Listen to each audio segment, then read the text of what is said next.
Okay, so we have here a Swedish factory cutaway. Very few of these around. Super rare, super desirable and collectible. At any rate, right here, this whole assembly that's held by the screw is your ejector assembly, also known as bolt release. So we'll take a complete one. So this is what it looks like. It consists of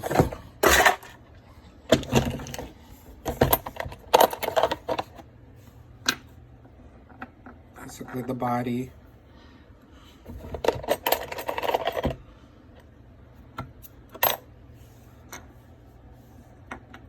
spring, which is slides into the groove right here. Then you have the actual ejector or ejector arm. It's this guy right here, the one that pivots. So this is where the spring is important to make sure that it's that it functions good, and also these do wear out. So so this is a brand new one. So you do want to occasionally you do have to replace it, and ultimately the whole assembly is basically 4 parts. So you have ejector, screw that will attach it to the receiver ears, so you can kind of see.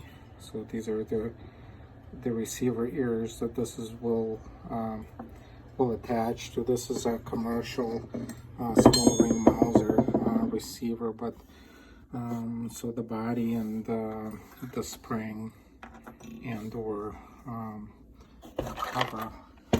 So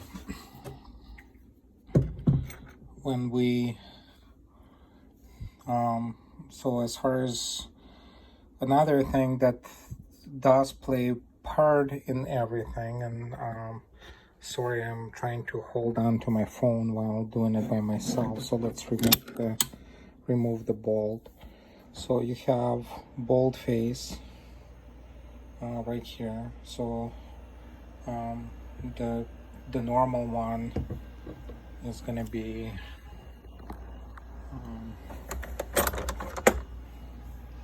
so this is your bolt face.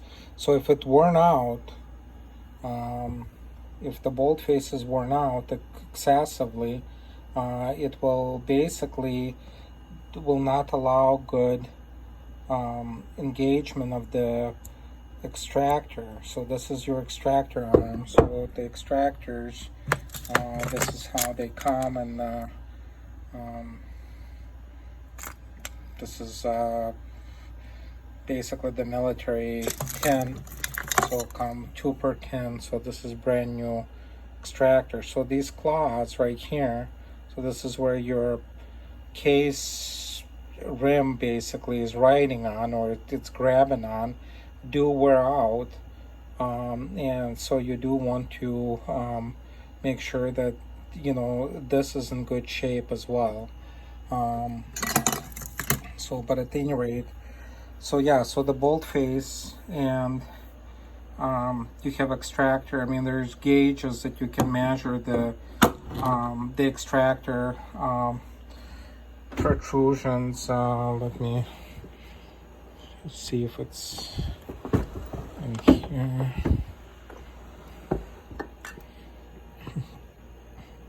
Yeah, so you have firing pin and extractor protrusions here, but also you have headspace gauges.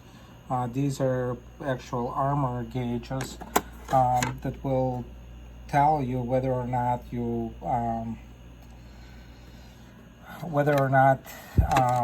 you have a proper headspace, and or if your bolt face is worn out. as well. So because you shouldn't be able to close the bolt, and if it's too worn out, you're not going to be able to you will be able to close the bolt on the gauge that's not supposed to close. So basically like a no-go gauge equivalent. But that's where we're at. So okay, so let's review what happens when you let me set this for a second.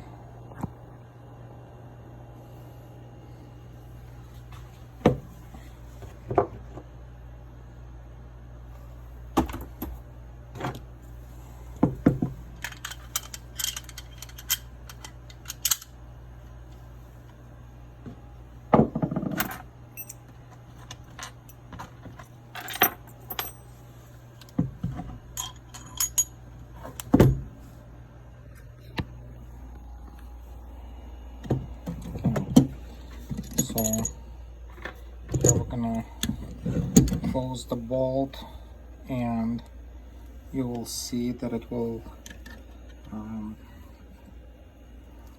your extractor will jump over the case and grab it. So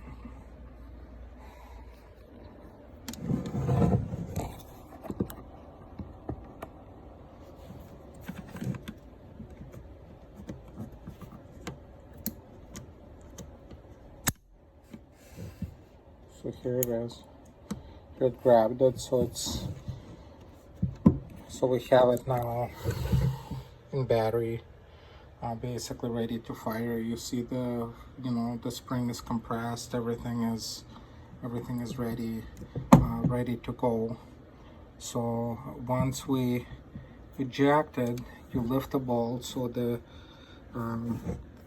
it rotates again. Now if you have bolt face too worn out, what will happen is your case bottom is going to sink in a little bit deeper. So your so depending on how much how your chamber and everything is squared away, there's not going to be a perfect engagement of this extractor claw and your in your case groove. So let's preview here. Normas are very true and very good brass to try. This is actual Swedish military blank cartridge in there, with this one with a green nose. So yeah, so if it's sitting too far in, and you do want the extractor engaging properly and perfectly, not worn out, and also has good pulling force. So now we're gonna try to, so here it rotated, we're moving it out, and you will see that inside, once it hits the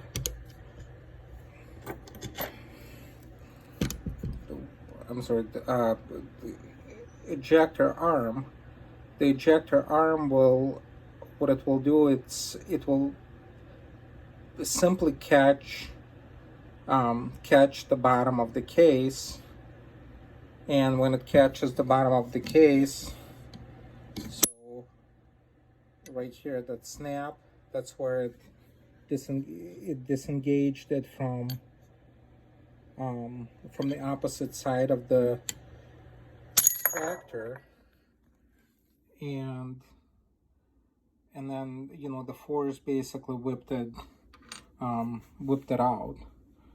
So again, you have multiple pieces that you really want to pay attention to. Again, this is the most common one that will wear out, that will be attributed to the weak or limp ejection. So the second part that you want to make sure, that you have a nice, crisp, and properly gauged extractor, specifically the claw part of the extractor. So if you satisfy that those two are in good shape, that the third thing is basically to see how, how good your spring is. So if this is super limp, and sometimes it could get goopy and yucky, and the debris might get in there. So basically it's kind of shit. So you want to clean it, make sure there's nothing nothing large like cosmoline and dust and sand, crap, whatever. Clean it, but make sure that this is nice and nice and snappy. So if it's not, then you try to kind of bend out the spring out a little bit to provide for more tension. While at that point you'll probably just go ahead and replace it. As I said, these are not hard to replace. As far as the pieces, people's basically saying it's a pain in the ass, but it really is not. I mean, if you, depending on how you do it, if you just take the whole thing off, disassemble it, clean it, it's not that complicated.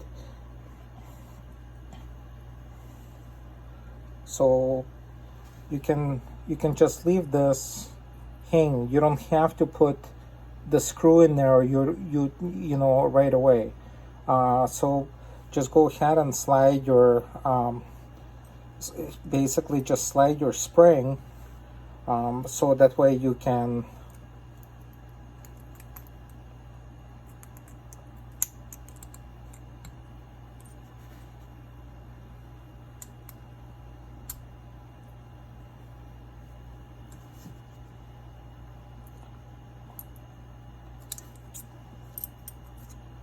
one side. So right now you see it's kind of catching in there, so you'll just push something on it to kind of free it up.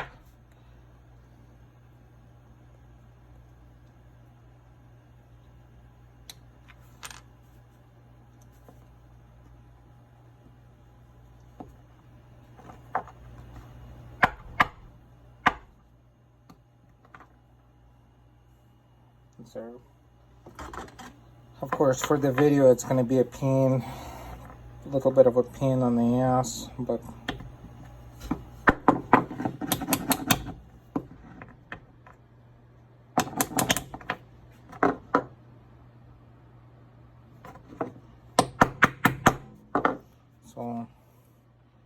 so it's in. At that point, just go ahead and then this guy in here. So now you just slide it in. So see how it slides in and out. So you don't have to put that plate on with the ejector in there. You assemble the plate first. So here's your plate now assembled. Then you take your ejector and just slide it in. You compress the spring just a little bit, and now it's kind of wobbly in there, and that's okay. At that point, you'll just go ahead, fit it to a receiver, line up the point on the screw is, so you'll be able to align that ejector opening in there. So now it's in to the threaded part.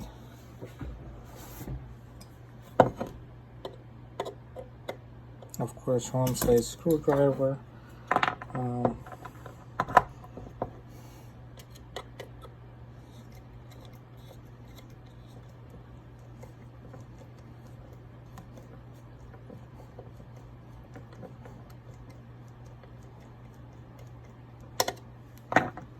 Screw it in.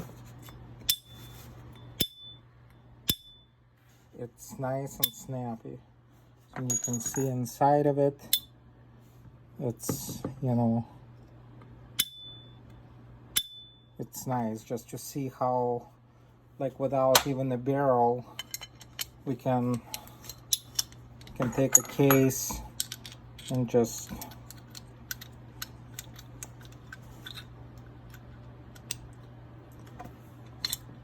pretend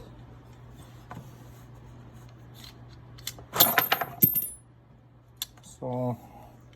See where it, right here where your ejector is, boom, it hit the case, ejected the case. So let's try it again.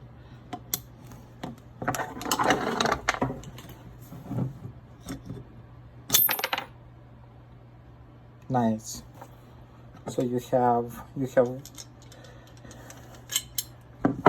and this is just a random bolt that I picked up, but but you go in there, you see that there's a, you know, this is a good engagement. The case is, the claw is not, it allows for the case to be flush against the bolt face in there, and it's not fighting with this rim, because then what happens is, like, if you have worn out bolt face, now you have the claw is kind of in the rim holding it up, you're firing, now you have the bottom of your case is totally unsupported. So, and that's why it's important to have not only correct claw engagement, but also a decent bolt face, so that way this is nice and tight, so it can sit nice and tight, and it's also is nice, the claw is nice in here, and it's not trying to ride on this part right here versus being in the actual groove or channel of the case. So again, it's not as complex, but you have to understand that there's multiple pieces involved. First thing to do is clean the shit out of it. It's easy enough to remove. You know, all you have to do is to remove it. You know, you unscrew you're not gonna mess anything up, so unscrew until it doesn't screw anymore, or all the threads are out, and then you can just pull it by hand or tap it from the bottom, from here. Then it lifts. Once it's lifted, fairly easy, you go ahead and you just press on it a little bit.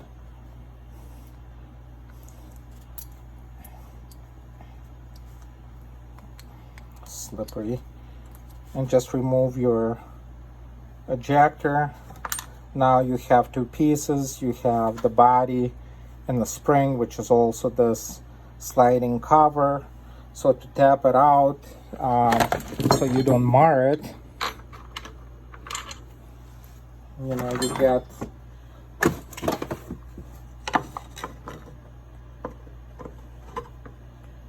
a brass piece of sorts. Of course, I'm doing it in the direction, so if you kind of leave it like this, it will give you some room to tap it out. So you see that it's already coming out. At that point, it's fairly you know, fairly easy to tap the rest of it out.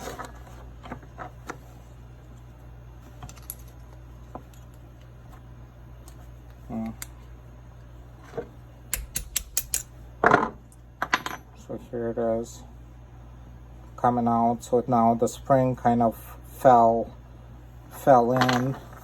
At that point of time, you just pry it with a screwdriver a little bit or something, just to get it off the grooves, and boom, you have it separated. So again, you know, obviously this is not a live round. You never gonna fuck around with this with primers or live rounds.